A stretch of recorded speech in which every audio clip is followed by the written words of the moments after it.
Hello and welcome everyone. स्वागत है आप सभी का हमारे यूट्यूब चैनल आईएएस पॉइंट में। तो गाइज आई होप आप सभी लोग अच्छे होंगे और आप सभी की स्टडी भी काफ़ी अच्छे से चल रही होगी।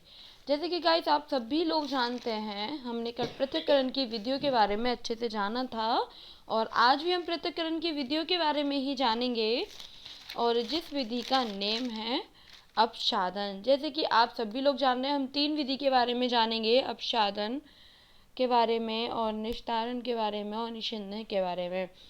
तो गाइज हमें क्या करना है, पहले हम इसके बारे में थोड़ा थोड़ा जान लेते हैं अपन नॉलेज और उसके बाद से हम इसको देखेंगे। तो गाइज जब कोई सॉलिड यानी ठोस तो क्या होता है, जब कोई सॉलिड यानी ठोस को किसी भी लिक्विड यानी तरल में जब अलग अलग करना होता है, ठीक है, ठोस और लिक्विड को जब अलग करना होता है तो आप कह सकते हैं कि किसी भी ठोस से जब बहुत ऐसी अशुद्धियाँ होती हैं, क्या होता है कि जो ठोस पदार्थ हमारा यहाँ पे उसमें बहुत सारी अशुद्धियाँ लगी रहती हैं। क्या लगी रहती हैं गाइस?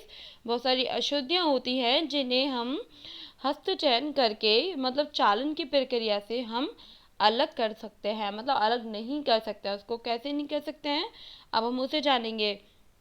उस समय हम अपसाधन को फॉलो करते हैं। जो हमारी अपसाधन की प्रोसेस है उस टाइम पे हम उसे फॉलो करते हैं। तो आप एक बार फिर से देखेंगे कि जो ठोस पदार्थ है हमारा उसमें बहुत सारी अशुद्धियाँ होती हैं जिन्हें हम हस्तचालन करके या फिर चालन की प्रक्रिया करके हम उसको अलग नहीं कर सकते हैं। ठीक है गाइस, तो हमें क्या करना है, तब हम उसे अलग नहीं कर सकते हैं तो हम उसे अपनाएंगे एक विधि जिसका तो गाइस क्या कहते हैं हम, उस विधि का नेम है हमारा अपसाधन की विधि। उस टाइम पे हम कौन से प्रोसेस को फॉलो करते हैं, हम कहते हैं प्रोसेस अपसाधन को फॉलो। ठीक है, ये विधि हमारी काफ़ी इम्पोर्टेंट होती है और हम क्या करते हैं, तब ठोस पदार्थ में कोई अशुद्धियाँ रहती हैं तो हम उसको लिक्विड से अलग करते हैं। हम हस्तचयन नहीं कर सकते हैं उसका, ना ही चालन प्रक्रिया द्वारा हम उसे कर सकते हैं। हम अपसाधन विधि का यूज़ करते हैं या निस्तारण का या फिर निस्संदेह का।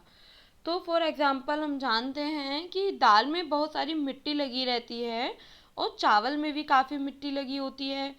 तो क्या करना है गाइस, तो उस समय तब उस समय क्या होगा कि हम कैसे उसका हस्तचयन कर सकते हैं, उसको अलग अलग हम अब कैसे करें, तो ये पॉसिबल या फिर मुमकिन नहीं है। ठीक है, दाल में बहुत सारी मिट्टी लगी है, चावल में भी बहुत सारी मिट्टी लगी होती है। आप चने ले सकते हैं। तो काफ़ी जो पदार्थ है, काफ़ी व्यंजन टाइप के होते हैं जैसे कि दाल वगैरह, तो उसमें काफ़ी मिट्टी वगैरह लगी होती है, छोटे छोटे कंकड़ पत्थर होते हैं। तो हम उसका कैसे हस्तचयन कर सकते हैं, उसको अलग अलग कर सकते हैं, तो ये पॉसिबल नहीं है। ठीक है गाइस, ये पॉसिबल नहीं है। इसे हमें समझना है कि क्यों पॉसिबल नहीं है। तो सॉलिड सॉलिड को किसी भी यानी मतलब ठोस को लिक्विड से अलग करने की प्रक्रिया को हम साधारणतः जो हम सिंपल तरीके से लेंगे इसको, तो इस पद्धति में हम फॉलो करते हैं। कौन सी पद्धति को हम फॉलो करते हैं गाइस? हम पद्धति को फॉलो करते हैं अपसाधन को। तो हम इसे फॉलो करते हैं, इसका जो अनुकरण होता है, ठीक है गाइस, इसका जो अनुकरण होता है इसको हम अनुकरण करते हैं। तो क्या करेंगे कि गाइस जो निस्तारण है और निस्संदेह है तो वो फिल्टरिंग होता है। ठीक है गाइस, क्या होता है, ये जो हमारा अपसाधन है और निस्तारण है, ये क्या है हमारा फिल्टरिंग, हम इसे फिल्टरिंग भी कहते हैं। ठीक है, आपको समझना है ये भी अच्छे से। तो गाइस जैसे मैंने कहा कि दाल में मिट्टी लगे तो हम क्या करते हैं गाइस, दाल में पानी डालते हैं और पानी डालने के बाद दाल में लगी अशुद्धियाँ क्या होती हैं, वो पानी में घुल जाती हैं। और घुलने का जो प्रोसेस है उसके बाद हम पानी को क्या करते हैं, बाहर फेंक देते हैं, जिससे क्या होता है, दाल प्योर हो जाता है। और सबको अच्छे से पता होना चाहिए कि जल एक अच्छा घोलक भी है। ठीक है, जैसे कि आप सभी लोग जानते हैं दल जल होता है हमारा, जल में हमने क्या डाला, जो हमारा वाटर हो गया, वाटर में हमने क्या डाला, शुगर डालते हैं तो वो क्या होता है, वो घुल जाती है उसी में। नमक डालते हैं, नमक भी उसमें घुल जाता है। तो इसी तरीके से गाइस हमें यहाँ पे देखना है कि हम सभी को जानना बहुत ज़्यादा ज़रूरी रह जाता है कि हाँ, जल भी एक क्या होता है, जल भी एक गोलक होता है। ठीक है, जल में अपने अंदर बहुत सारी अशुद्धियों को घोल सकता है। जो जल है गाइस वो अपने अंदर बहुत सारी अशुद्धियों को घोल सकता है। ये आपको ध्यान में रखना है, ठीक है। आई होप ये भी आपको अच्छे से समझ आ गया होगा। तो गाइस हमें क्या करना है, ये अच्छे से हमें समझ में आ गया है इन तीनों के बारे में, तीनों विधि के बारे में। अब हम अपसाधन के बारे में जान लेते हैं स्पेशली। अपसाधन से तात्पर्य है, ठीक है गाइस, आप जैसे कि आप इसके शब्द पढ़ रहे हैं, जैसे वर्ड हो गया, आप इस वर्ड को देखा आपने कि लिखा हुआ है यहाँ पे अपसाधन, तो हम जानेंगे कि अपसाधन क्या होता है। अपसाधन से तात्पर्य ये है जब भी कोई मिश्रण में अवयव यानी कि जो पदार्थ होते हैं वो नीचे तल में बैठ जाती है। मिश्रण में उपस्थित जब भी मिट्टी, कंकड़ या फिर तल जो नीचे क्या होता है, मिट्टी होती है, कंकड़ होता है, वो क्या होता है, वो तल में नीचे बैठ जाता है, तो उसे हम लोग कहते हैं अपसाद। क्या कहते हैं गाइस, हम उसे कहते हैं अपसाद। और अपसाद आपको देखने को मिलेंगे तब, मतलब नदी बहती है ना, तो नदी अपने साथ कंकड़ पत्थर वगैरह लेके साथ अपने ले जाती है वो, और अपने किनारे पे जाके बांट देती है। तो क्या होगा, जब वो किनारे पे जाके बांट देती है वहीं अपसाद है। इसे आपको अच्छे से समझना है। अब हम जानेंगे गाइस कि अपसादन की प्रक्रिया कैसे होती है, ठीक है। आप सभी को मेरे को अच्छे से सुनना है और आप अच्छे से सुनेंगे कि अपसादन की प्रक्रिया क्या होती है, अपसादन क्या होता है, क्योंकि ये सारे टॉपिक्स इम्पोर्टेंट हैं और आपको जानने भी ज़रूरी हैं।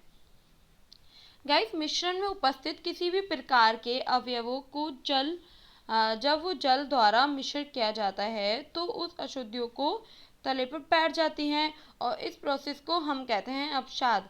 मतलब गाइस कोई दाल है उसमें मिट्टी लगी है, उसके ऊपर पानी डालेंगे तो उसकी सारी जो अशुद्धियाँ हैं वो पानी में घुल जाएंगी, और पानी में घुल जाने के बाद हम क्या करेंगे, हम उस पानी को फेंक देते हैं और दाल हमारा तैयार हो जाता है। आपने देखा होगा कि जो आप लोगों की मम्मा हैं वो किचन में जो खाना बनाती हैं तब वो सब्जी काटती है, ठीक है, कोई भी अब वो वेजिटेबल बनाती हैं तो वो उसको कट करके वॉश कर लेती है, ठीक है। और दाल बनाती है तो दाल धो के बनाती हैं, चावल भी धो के बनाती हैं। तो आप इसको इस तरीके से आप इसको अच्छे से ध्यान में रख सकते हैं, आप एग्जाम्पल ले सकते हैं, ठीक है। अब हम पढ़ेंगे गाइस निस्तारण के बारे में। तो इसके बारे में हम डिस्कस करने वाले हैं कि अपशासित मिश्रण, ठीक है, अपशासित मिश्रण को तब बिना हिला डुलाए, मतलब हम उसको बिना हिलाते भी नहीं है और बिना हिला के एक बर्तन में हम उसको पलट देते हैं। क्या कर देते हैं गाइस, हम उसे एक बर्तन में पलट देते हैं। तो इस प्रोसेस को हम क्या कहते हैं गाइस, इस प्रोसेस को हम कहते हैं निस्तारण की प्रक्रिया। क्या कहते हैं गाइस, हम इसे निस्तारण की प्रक्रिया कहते हैं। आई होप ये भी आपको अच्छे से समझ आ गया होगा। तो निस्तारण की प्रक्रिया में होता क्या है, मुझे तो नहीं पता होता क्या है, आप लोगों को भी नहीं पता। तो क्या करेंगे, हम इसके ऊपर डिस्कस करेंगे, और तब डिस्कस करेंगे तो हम लोगों को पता चल जाएगा कि निस्तारण की प्रक्रिया में होता क्या है।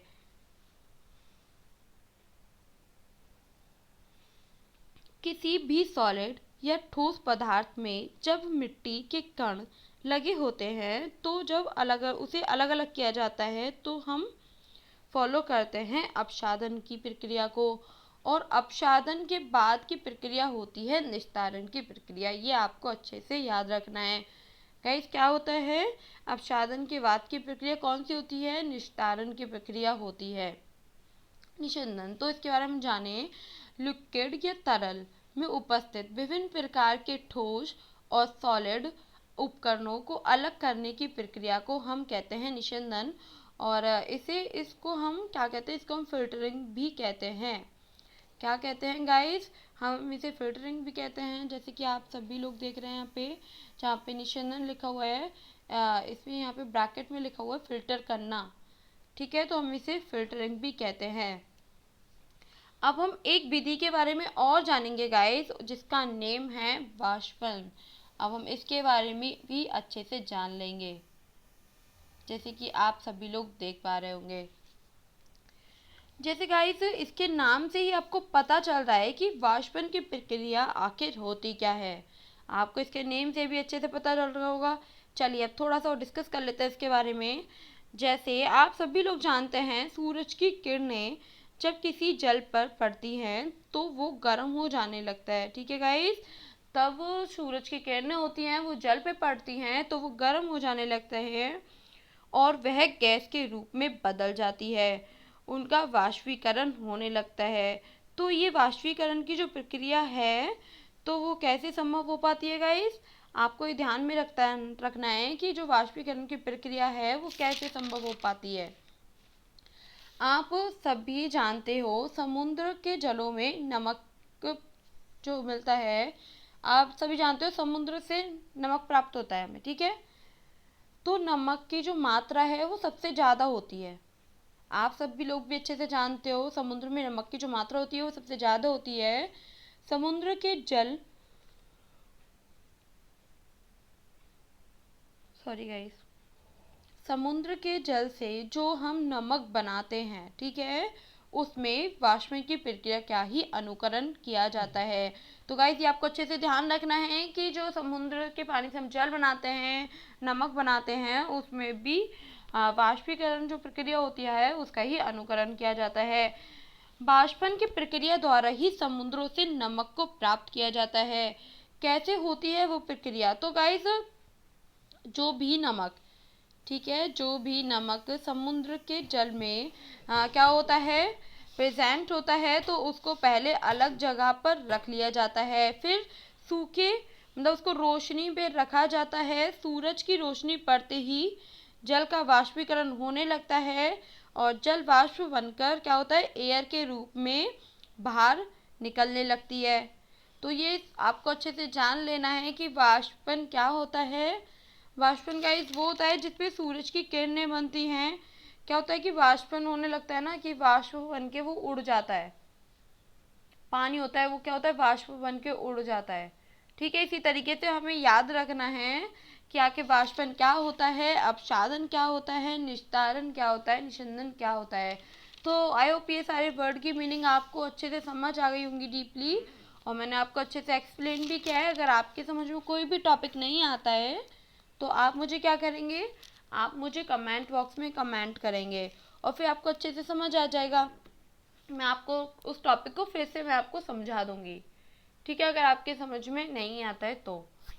ओके गाइस, लेकिन आपको क्या करना है, आपको अपनी स्टडी अच्छे से करनी है और अच्छे से समझना है। अगर एक बार समझ में नहीं आता है तो आप दोबारा वीडियो देख सकते हैं, आप 3 टाइम वीडियो देखिए, लेकिन इसको अच्छे से समझिए, ठीक है।